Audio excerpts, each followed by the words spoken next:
целият екип. България значи от 10 години той е? Не, България от март месец. Съвсем пресни сме тук. От март. Но вече имате сериозни успехи. Абсолютно. Знаем ли общия брой горе-долу на заекващите хора в България? Ами, по статистика така не може точно да се каже, но около 80-100 хиляди. 80-100 хиляди? Да. Това не е малък брой. Абсолютно. По една друга статистика, като общо в света са около 3-4% хората с този говорен. Да използваме сега момента да кажем нашия ефирен телефон 439 77 77, ако някой има въпроси, допитвания до вас, да се обади да ги зададе. Да, интерес е много. Хората непрекъснато търсят начини. Наистина, когато човек не се е запознал отблизо, не се е сблъскал отблизо с този проблем, той даже мисли, че той не съществува. Нали? Много рядко така да срещнем хора, които познават един или двама, които заекват.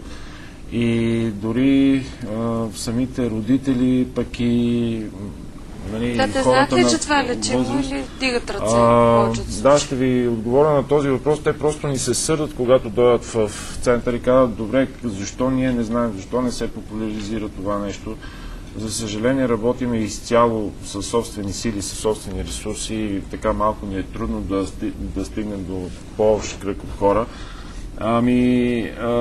Дали те знаят, разбира се, ако влезем в интернет или вземем литература, насякъде така не ни се дава много голяма надежда, наистина. Особено пък за младежите над 18 годишна възраст. Но хората опитват всичко. Хората при нас идват хора, които са опитвали какво ли не, врачки, леене на куршум, естрасенси,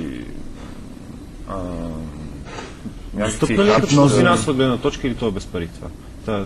Тази програма? Ами, за съжаление, не е без пари, тъй като, както казах, ние сме на самоиздръжка и със собствени сили се опитваме не само да поддържаме това нещо, а и да го развиваме все още. Така преценили сме, че за България, нали, сложили сме така една цена на тази услуга, така да го кажа, която е достъпна за... Интересното е, че се заплаща веднъж и повече никога не плащаш. Тоест, ако дойдеш веднъж в центъра, можеш да продължиш да идваш след това, да участваш в театри, в постановки, да се забавляваш, просто да стоиш в центъра, да си правиш упражненията, да си говориш с приятели за цял живот. Не е нужно повече никога да се заплаща. За съжаление, финансови въпрос не можем да го подминем, но гледаме така да бъде, да го приключим колкото се може по-бързо, да го няма това. Днеска бях на сеанси, ето ти там колкото е за един ден. Или... Искаме, тъй като и на нас не ни е удобно нали, да се занимаваме с този проблем, въпрос, който е, разбира се, неизбежен. В други държави въпросът е решен, като минава през здравната каса, като в Германия, например. Част от това минава. И ние сега се бориме да стане така. Аз това ще те питам, как минава през България, през българската здравна каса? Това? Не, това не се счита за здравен проблем. Не се счита за здравен проблем, да. Според хората. Според хората в България, но ние точно това искаме да направим. Имайки един човек такъв дефект, пречи ли му да започне някакъв вид работа? Абсолютно. Значи е проблем. Със сигурност не може да е телевизионен водещ, това ти го гарантира. Не само това, може би не е само това. Може би много други професии, но това е проблем. Абсолютно. Професия свързана с, примерно, не, всяка професия. Почти всяка професия. Защото за всяка професия ти трябва да комуникираш. Дали ще с клиенти, дали ще с значи, по принцип оттам произлиза основният проблем. Най-основният, както казах, комуникацията е толкова съществена в нашия живот, че тя е в основата на нашата социална интеграция, в нашата реализация като млади хора, като професионалисти, като артисти, всичко. Да. Ние не обръщаме внимание, но то е много основно. Абсолютно. Това е като дишане на въздух. Без това не можем да съществуваме. Ние сме силно социални същества, хората. Стига се до там, даже сега наскоро прочетахме в един вестник за взривен автобус в Южна Русия. Сега не си спомням града, който беше. Значи разследващите органи тръгват назад, нали, установяват кой е носил бомбата и така нататък. Се оказва, че едно момче на 18-20 години, който е студент, който е имал този проблем обществото не го е разбирало, то се затваря, отхвърлило го, то се затваря в себе си и просто решава да си отмъсти на обществото, което го отхвърлило. Значи това е много сериозен проблем. Ние не го осъзнаваме. Разбира се, не е живото зависещ проблем, който хората умират наистина, но... Да, но живото зависим, може би може да го кажем като тук. Абсолютно. Психически. Абсолютно. Значи, един човек не е само физически. Физически той е жив, нали, яде, усмихва се, диша, даже усмивките са много рядко при тези хора, нали, мърда си ръцете, краката, ходи, но той духовно просто е загинал. Нали.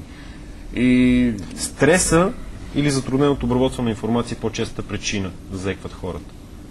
Имате ли такова изследване? Значи имаме, да. Когато хората идват при нас и се записват, започват курса, си возим една такава статистика.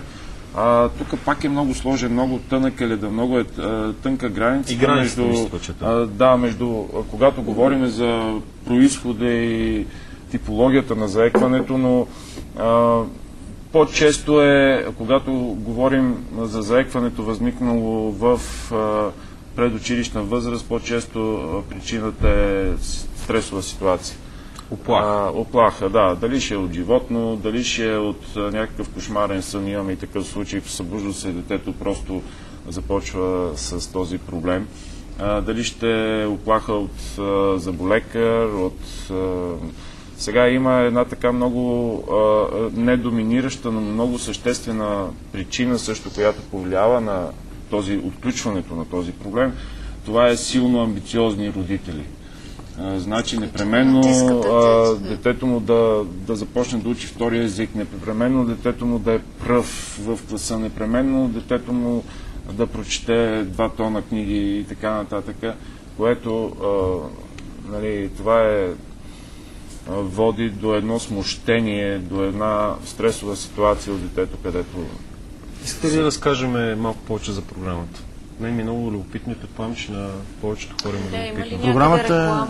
Програмата, значи имаме сайт. Оставите сайта, телефон. Сайт е logita.net, с двойно G, logita.net. Програмата е 25 дни. За 25 дни всичко приключва. В центъра никой не заеква. След 15 ден има някакво там...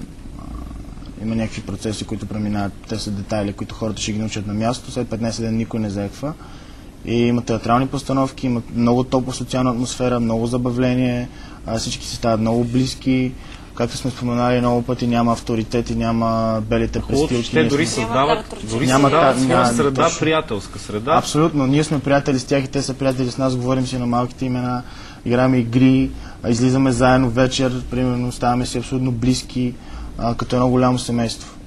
И хубавото е, че това семейство е вече в световен план. Имаме хора от цяла Западна Европа, имаме хора от Америка, имаме хора от Канада, имаме хора от разни острови, дето въобще не им знаем, че съществуват. И те се свързват с нас, защото този проблем е световно нерешен. Нали,